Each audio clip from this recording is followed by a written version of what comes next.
हाय friends, नमस्ते। Welcome back to nice and tasty. पोटलर तो बहुत वेराइटी आपण खाइथिबे, किंतु मुग डाली सहित पोटलर एही नुआ तरकारी थरे निश्चय बनैबे। ता पूर्वरु जदि चैनल रे नुआ अछंती ताहाले नाइस एंड टेस्टी चैनल को एबे सब्सक्राइब करि नियंतु।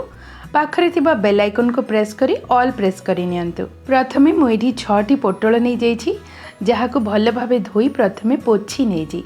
पोछि नेला परे ऊपर आउ तल भाग एमिति काटी नेबे एवं मझिरु टिके चोपा चांछिकी मीडियम साइज पीस करिकी काटी नेछि।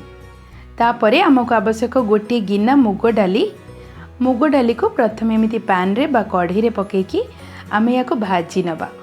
मीडियम फ्लेम रखिकी गोल्डन ब्राउन हेबा जाय भाजीबा, जहा द्वारा रेसिपी रे बहुत बढ़िया फ्लेवर आसीपो। एठी भाजीबा पई आमको 3 रु 4 मिनट लागि पारे।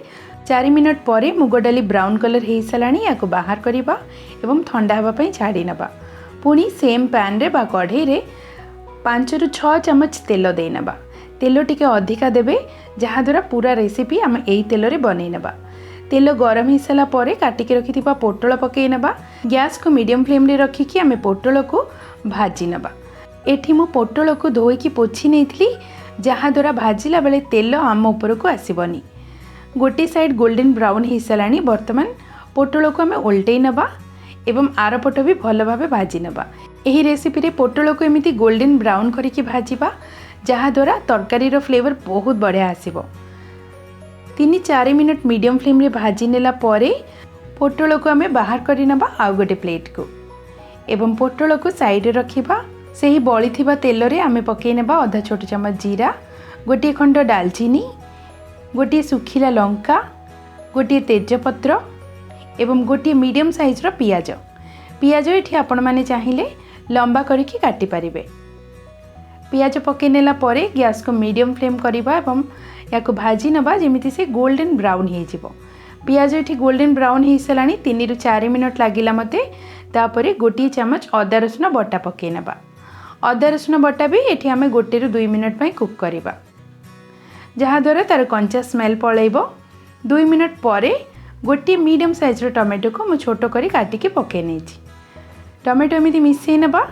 तापरे भाजी की रखिथिबा मुग डाली को गोटे थर भल भाबे धोई नबा। तापरे आमे एथिरे पके नबा। मुग डाली पके नेला परे भल भाबे थरे मिसई नबा एवं पके नबा आवश्यक अनुसार लुण एठी मु पूरा तरकारी पय पके नेछि। लुण पकेकी पुणी भल भाबे मिसई नउछि। आ 1 रु 2 मिनट एठी आमे छाड़ी नबा लो फ्लेम रे। 1 रु 2 मिनट परे आमे जो गिनारे मुग डाली नेइथिले सेही गिनारे गोटे गिना गरम पानी पकई नबा एवं गैस रो फ्लेम को मीडियम टू हाई रखिबा। भल भाबे मिसेकी याको आमे घोड़ई नबा 3 रु 4 मिनट पई। 4 मिनट परे देखंतु पानी गुडा सब सुखी जाईची।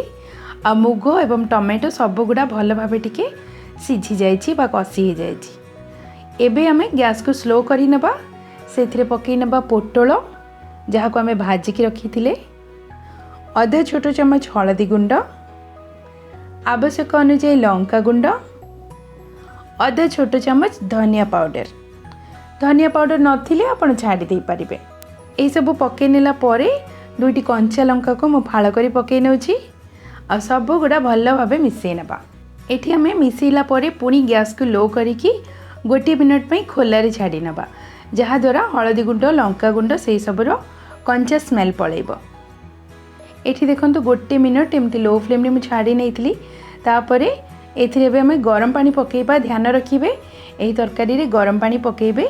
आ एका बेले सब गुडा पानी देबेनी। मु एठी सेही गिना रे 2 गिना गरम पानी नै जाउछि, जहा द्वारा हमर डाली आ पोटल सब गुडा सिझिबो। ए सब को पुणी भल भाबे मिसई नबा। लुण कम थिले आपण एठी एडजस्ट करि परिबे। 1/4 टीस्पून चीनी पकई नेउछि, जहा द्वारा हल्का मीठा टेस्ट आसीबो। सब गुडा मिसई नबा बे घोड़ई नबा मिनिमम 8 रु 10 मिनट पई। जेहेतु डाली सिझिबो टिके अधिका समय लागिबो। तो एठी 10 मिनट परे मु बाहर करछि। देखंतु परफेक्टली डाली हमर सिझी की रेडी अछि। पानी भी टिके सुखी जाइछि। डाली आउ अधिका सिझेइले से बहुत पेस्ट हे जिवो आ भल लागिबोनी। सब किछि भल भाबे थरे एमिति मिसई नबा। ग्रेवी पाई आमे सेथिरे आउ किछि पानी पकई नबा। मु एठी आउ गोटे गिना पानी पकई नेउछि। आपनको ग्रेवी जेतिकी आवश्यक आपण सेतिकी पानी पकई पारिबे। तरकारी रे गरम पानी किंबा उषुम पानी ही पकेबे। मुझे गरम पानी पकई नौछि पुणी या मिसई ने। तरकारी को आम 1 मिनट एमती लो फ्लेम रे फुटवा छाड़ा। 1 मिनट पर 1/4 टीस्पून गरम मसाला पाउडर पकई नबा, जहाँद्वारा फाइनाली बहुत बढ़िया फ्लेवर आसीबो। गरम मसाला पाउडर पकई नेला परे पुणी एमती मिसई नेबा। आउ 1 मिनट फुटीगला गैस को बंद कर नबा। देखिले तो केते सहजरे मुग डाली आ पोटलर ही तरकारी रेडी हो गला। आशा करुछि ए सिंपल आउ टेस्टी रेसिपी थरे निश्चय ट्राई करिवे। तरकारी एमती किछि समय झाड़ी नेला परे आउ टिके सुखी जाए परे ग्रेवी आपण ताकू धरिकी एडजस्ट करिवे। फाइनली मु याकू सर्व करी नउछि भात सहित। थरे रेसिपी निश्चय बनातु, रुटी परोटा भात सहित खाई परिवे।